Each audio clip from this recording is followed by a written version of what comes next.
कार्तिक मास शरद पूर्णिमा से शुरू होकर कार्तिक पूर्णिमा के दिन समाप्त हो जाता है। इस महीने में दान पुण्य, पूजा पाठ, स्नान का विशेष महत्व होता है तथा इसे कार्तिक स्नान की भी संज्ञा दी जाती है।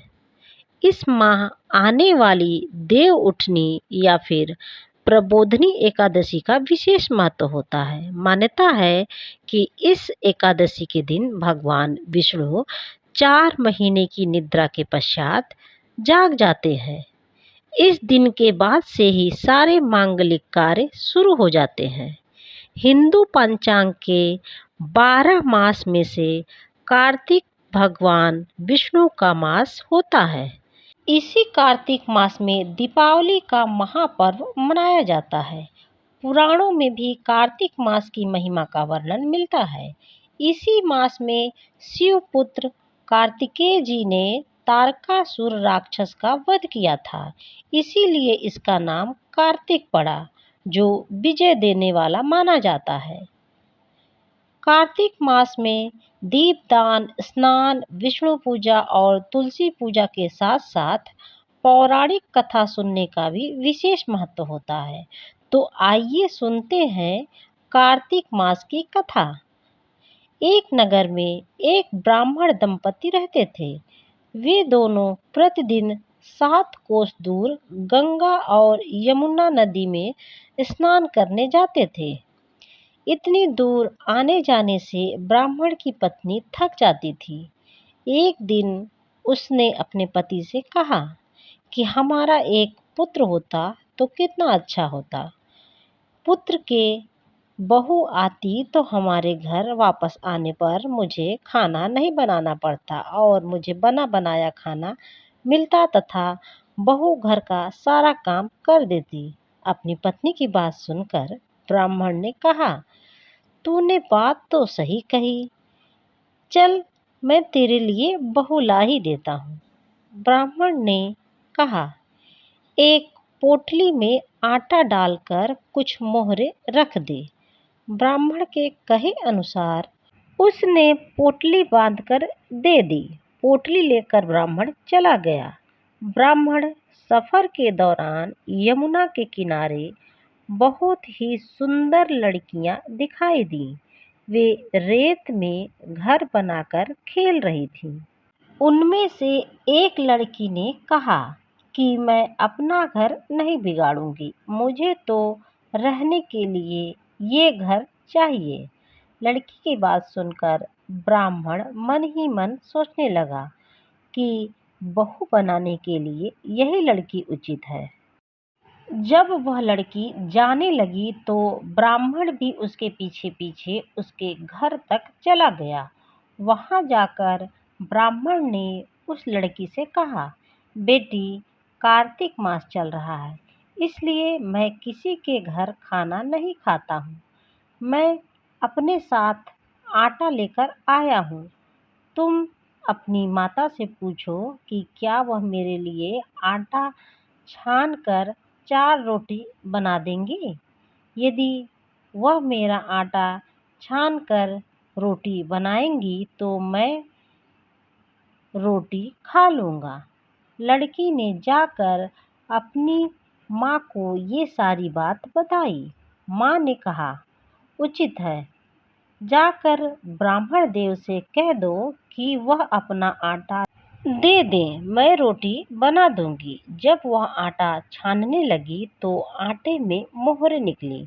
वह सोचने लगी कि जिसके आटे में इतनी मोहरे हैं, उसके घर में कितनी मोहरे होंगी। जब ब्राह्मण खाना खाने बैठा तो लड़की की माँ ने उस ब्राह्मण से पूछा, क्या आपका कोई लड़का है और क्या आप उस लड़के की सगाई करने जा रहे हो? यह सुनकर ब्राह्मण ने कहा कि मेरा लड़का तो काशी में पढ़ने गया हुआ है, लेकिन यदि तुम कहो तो खांड कटोरे से विवाह करके तेरी बेटी को अपने घर ले जाऊं।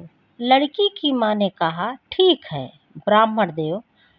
इस पर लड़की की माँ ने लड़की की खांड कटोरे से शादी करके ब्राह्मण के साथ भेज दिया। ब्राह्मण ने घर आकर कहा, रामू की माँ, दरवाजा खोलो, देख मैं तेरे लिए बहू लेकर आया हूँ। ब्राह्मण की पत्नी भीतर से ही बोली, हमारे तो कोई बेटा नहीं है, तो बहू कहाँ से ले आए? दुनिया ताने मारती थी, अब आप भी मारने लगे हो। ब्राह्मण ने कहा, तू दरवाजा खोल कर तो देख। जब ब्राह्मणी ने दरवाजा खोला तो सामने बहू खड़ी हुई थी। उसने बहू का स्वागत सत्कार करके आदर के साथ अंदर ले गई। अब जब ब्राह्मण की पत्नी अपने पति के साथ नदी स्नान करने जाती तो पीछे से उसकी बहू सारा काम करके और खाना बनाकर रख देती थी। वह उसके कपड़े धो देती थी और रात को हाथ पैर भी दबा देती थी। इस तरह बहुत दिन बीत गए। ब्राह्मणी ने अपनी बहू से कहा कि बहू, कभी भी चूल्हे की आग मत बुझने देना और मटके का पानी खत्म मत होने देना। परंतु एक दिन चूल्हे की आग बुझ गई। यह देखकर बहू घबरा गई और भागी भागी पड़ोसन के पास गई और कहा कि मेरे चूल्हे की आग बुझ गई है, मुझे थोड़ी सी आग चाहिए। मेरे सास ससुर सुबह 5 बजे से गए हुए हैं, वे थके हुए घर आएंगे, इसलिए मुझे उनके लिए खाना बनाना है। यह सुनकर पड़ोसन ने कहा कि तू तो बावली है, तुझे यह दोनों मिलकर पागल बना रहे हैं। इनके कोई पुत्र नहीं है, ये निसंतान है। बहू ने कहा, नहीं, ऐसा मत बोलो, इनका बेटा तो बनारस काशी में पढ़ने गया हुआ है।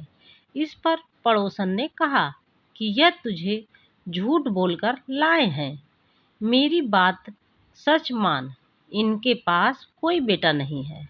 अब बहू पड़ोसन की बातों में आ गई और कहने लगी कि आप ही बताओ कि मैं क्या करूं। पड़ोसन ने कहा कि करना क्या है, जब तुम्हारे सास ससुर आए तो जली हुई रोटियां बनाकर देना और बिना नमक की दाल बनाकर दे देना। खीर की कलछी दाल में और दाल की कलछी खीर में डाल देना। पड़ोसन ने उसे अच्छे से सिखा पढ़ा दिया।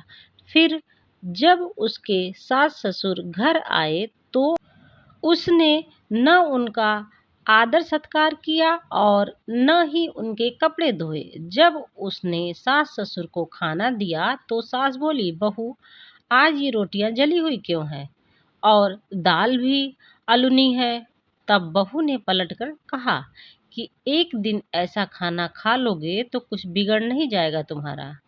सास ससुर को खरी खोटी सुनाकर वह फिर से पड़ोसन के पास चली गई और बोला कि अब आगे क्या करना है। पड़ोसन ने कहा, अब तुम सातों कोठों की चाबी मांग लेना। अगले दिन जब भी स्नान करने के लिए जाने लगे तो बहू अड़ गई कि मुझे तो सातों कोठों की चाबी चाहिए। तब ससुर ने कहा, इसे चाबी दे दो। तब सास ने बहू को चाबी दे दी। सास ससुर के जाने के बाद जब बहू ने दरवाजा खोला तो देखा कि किसी में अन्न भरा हुआ है, किसी में धन भरा हुआ है और किसी कोठे में बर्तन पड़े हैं। जब उसने सबसे ऊपर का 7वां कोठा खोला तो देखा कि शिव जी, माता पार्वती, गणेश जी, माता लक्ष्मी, पीपल, पथवारी, कार्तिक के ठाकुर, राई, दामोदर, तुलसी जी का बिड़वा और गंगा जमुना और 33 कोटि देवी देवता विराजमान है। वहीं पर एक लड़का चंदन की चौकी पर बैठा माला जप रहा है। यह सब देखकर उसने लड़के से पूछा कि तुम कौन हो। तब लड़का बोला कि मैं तुम्हारा पति हूँ, अभी दरवाजा बंद कर दे, जब मेरे माता पिता आएंगे तब दरवाजा खोलना। यह सब देखकर बहू बहुत खुश हुई और 16 श्रृंगार करके सुंदर वस्त्र धारण करके अपने सास ससुर का इंतजार करने लगी। उसने अपने सास ससुर के लिए अच्छे अच्छे पकवान बनाए। जब उसके सास ससुर घर पर आए तो उसने उनका आदर सत्कार किया और प्रेम पूर्वक खाना खिलाया और हाथ पैर दबाने लगी। पैर दबाते दबाते बहू ने कहा कि माँ, आप इतनी दूर गंगा यमुना स्नान करने के लिए जाती हो, आप थक जाती होगी, इसलिए आप घर पर ही स्नान क्यों नहीं करती हो। यह सुनकर सास कहने लगी कि बेटी, गंगा यमुना घर पर थोड़ी बहती हैं। तब उसने कहा, हाँ माँ जी, बहती हैं, चलो मैं आपको दिखाती हूँ। जब बहू ने सातवां कोठा खोलकर दिखाया तो उसमें शिव जी, पार्वती जी, गणेश जी, लक्ष्मी जी, पीपल पथवारी, कार्तिकेय के ठाकुर, राई दामोदर, तुलसी जी का बिड़वा, गंगा यमुना बह रही हैं और 33 कोटि देवी देवता विराजमान है। वहीं चौकी पर बैठा एक लड़का माला जप रहा है। तब माँ ने उसे देखकर कहा कि बेटा, तू कौन है? लड़का बोला, माँ, मैं तेरा ही बेटा हूँ। तब ब्राह्मणी ने पूछा कि तू कहाँ से आया है? लड़के ने जवाब दिया कि मुझे कार्तिकेय ने भेजा है। माँ ने कहा, बेटा, यह संसार कैसे मानेगा कि तू मेरा बेटा है? माँ ने कुछ विद्वान पंडितों की मदद मांगी। पंडितों ने कहा, इस पार बहू बेटा खड़े हो जाएं और उस पार माँ खड़ी हो जाए। माँ ने चमड़े की अंगिया पहनी हो और छाती में से दूध की धार निकालकर बेटे की दाढ़ी मूछ भीगे और पवन पानी से गठजोड़ा बंधे, तब मानेंगे कि यह इस माँ का ही बेटा है। उसने ऐसा ही किया। चमड़े की अंगिया फट गई और छाती में से दूध की धार निकलकर बेटे की दाढ़ी मूछ भीग गई। पवन पानी से बहू बेटे का गठजोड़ बंध गया। यह सब देखकर ब्राह्मण और उसकी पत्नी की खुशी का ठिकाना न रहा। तो यह थी कार्तिक मास की कथा। हे कार्तिक के ठाकुर, जैसे ब्राह्मण और ब्राह्मणी को बेटा बहू दिया, वैसे ही सबको देना। कार्तिक मास की कथा कहने, सुनने और हुंकारा भरने वाले पर अपनी कृपा दृष्टि बनाए रखना।